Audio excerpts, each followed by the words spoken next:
you know, what should happen when you go to university is you should learn how to think and formulate arguments. You should learn to think, speak, and write. That's what the humanities are for. They're to make you dangerous, right? Because if you can think and speak and write, you're deadly. In a complex job, you're exactly what's necessary. But if you don't have that, it's like, what the hell good is the degree? So, I mean, degree in English literature doesn't prepare you for a job. It could make you think, write, and speak, which prepares you for any complex job, and that's what's supposed to happen. But increasingly, I think that doesn't happen. And the employers are waking up to this very rapidly. So, and I mean, they've already known that for most complex positions, they have to train their people. Now they're thinking, well, why do I have to bother with the degree if I'm going to train them, if it isn't bringing anything of value? You see this even in fields like law. When I went to do a debate at Queen's University 3 weeks ago, I think, they couldn't get anybody to debate me. You know, the guy had to play devil's advocate. We were talking about Bill C-16. I thought, Jesus, that's so pathetic. I'm talking about legal matters. And I'm in one of the greatest universities in the West. You know, I mean, it's in the top 200, let's say. I couldn't get someone to argue with the stupid psychology professor about law. I had to get a devil's advocate. And so one of the things that was really disheartening talking to the students was they told me, 4 or 5 of them, they're not learning a damn thing in law. It's all social justice nonsense. It's like, well, good, that'll do in the profession. It's being done in anyways because lawyers are being replaced by automation. And so a lot of what they do is dig up information. It's like, well, you can do that on your own, and forms are proliferating like mad. So the law school should be teaching you to be a monster. You better be. Now, it's very hard to teach people to write because it's unbelievably time intensive. And like marking a good essay, that's really easy. Check A. You did everything right.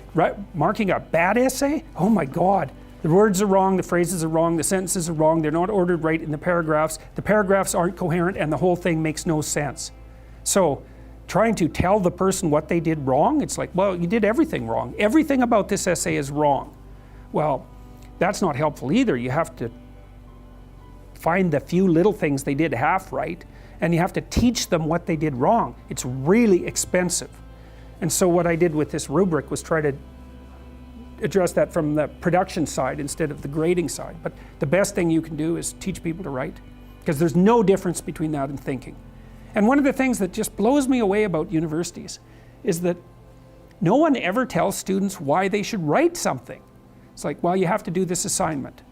Well, why are you writing? Well, you need the grade. It's like, no, you need to learn to think, because thinking makes you act effectively in the world. Thinking makes you win the battles you undertake, and those could be battles for good things. If you can think and speak and write, you are absolutely deadly.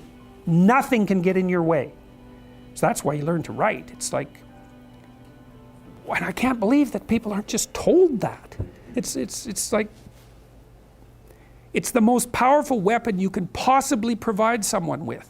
And I mean, I know lots of people who've been staggeringly successful and watched them throughout my life. I mean, those people, you don't want to have an argument with them. They'll just slash you into pieces.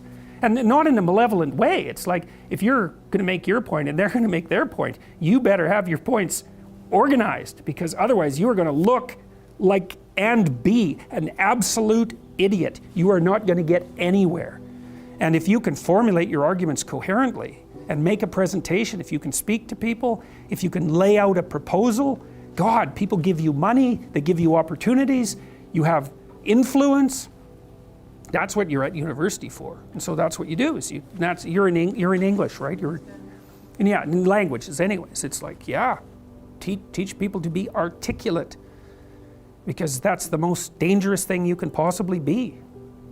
So, and that's motivating if people know that. It's like, well, why are you learning to write? Because here's your sword, here's your M16, right? Here's your bulletproof vest.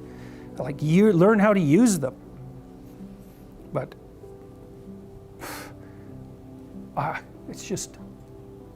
it's an endless mystery to me why that isn't made self-evident. So that's the sort of thing that can drive you mad trying to sort out. It's like there's a conspiracy to bring people into the education system to make them weaker. So I guess that keeps the competition down.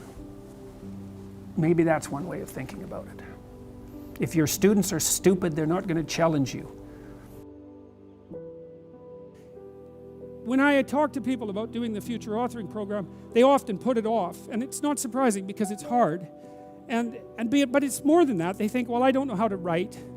I'm going to do a bad job. I don't really like assignments. I'm going to have to do it perfectly. I need to wait till I have enough time.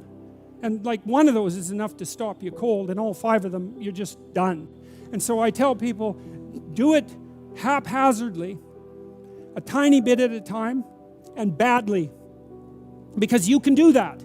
I tell my students when they're doing their theses, master's thesis, write a really bad first draft. And then we have a little conversation about that, because they don't think I mean that. Because it sounds like a cliche in some sense. It's not a cliche. It's not a cliche at all. It means you're a terrible writer. But if someone put a gun to your head and said, you have to have your 100-page thesis done by next Monday, or I'll shoot you, but I don't care how terrible it is, you would sit down and write it. And the thing is, then you have it, right? Then you have something, and then you can fix it. You can iterate and fix it. That bad first draft, that's the most valuable thing. And so that's what you need. You need a bad first draft of yourself. And there's an idea that Jung developed about the trickster and the jester, the comedian, right? That the trickster is the precursor to the savior. That's one of the things I learned from Jung that was just, it's so unlikely. You'd never think that. It's so amazing that might be the case. But the satirical and the ironic and the troublemaker, the comedian, the fool is the precursor to the savior. Why? Because you're a fool when you start something new. And so if you're not willing to be a fool, then you'll never start anything new. And if you never start anything new, then you won't develop. And so the willingness to be a fool is the precursor to transformation. And that's the same as humility. And so if you're going to write your destiny, you can do a bad first job. You're going to get smarter as you move forward. And so you say in your life, well, something grips you and fills you with interest. And you think, well, should I do that? And the answer is, if not that, then something. What if it's a mistake? It's a mistake. Rest assured. What do you know? You're going to stumble around, right? And what's going to happen is this. You're going to not stay in stasis. You're not going to wander around in circles. And I see people like that. They said, well, I never knew what to do, and now I'm 40. It's like, that's not so good. That's not so good. And you might say, well, and there is a literature, too, that suggests that people are a lot more unhappy when they look back on their lives about the things they didn't do than they are about the mistakes they made while they were doing things. And so that's really worth thinking about too, because there's redemptive mistakes. And a redemptive mistake would be a mistake that you make when you go out and try to do something. You know, you think, okay, I'm going to try to do this. When you're not good at it, you make a bunch of mistakes. It's like, what's the consequence if you pay attention? Is you're not quite so stupid anymore.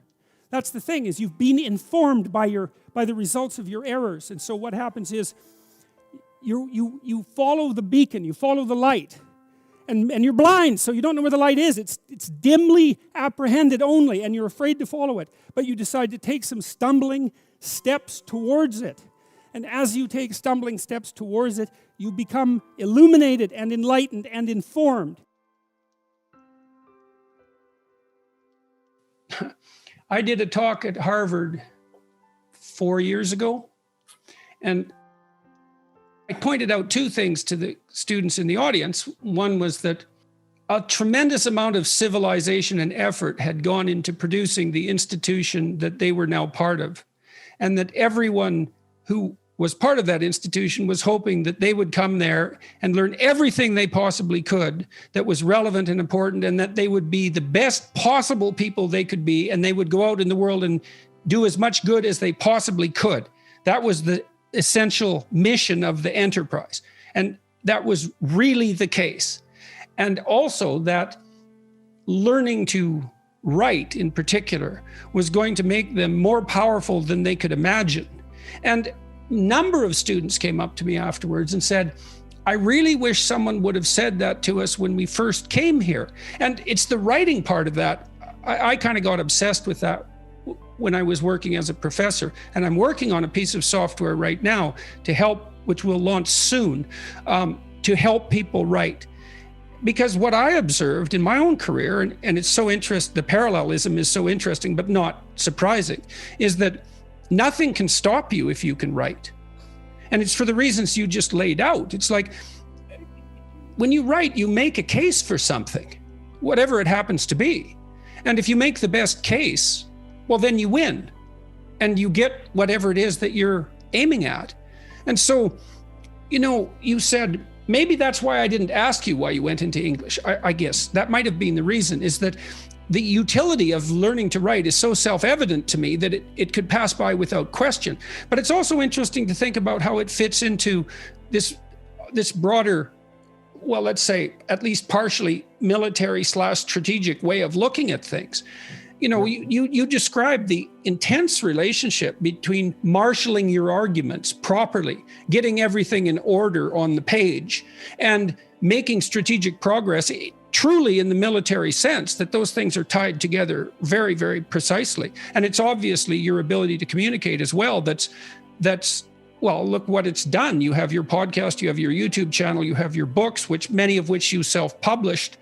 So that ability to communicate I just can't understand why it's not presented, especially, not entirely, but especially to adventurous, well, let's say young men. We could say young people. You're adventurous, you want to make a mark, is you bloody well better learn how to write. Because if you learn how to write, well, then you can think and you can communicate your thoughts. So not only are you deadly strategically, you become extremely convincing. And then you can go and do anything you want and no one will stop you. And that's never told to people. And I don't really understand why.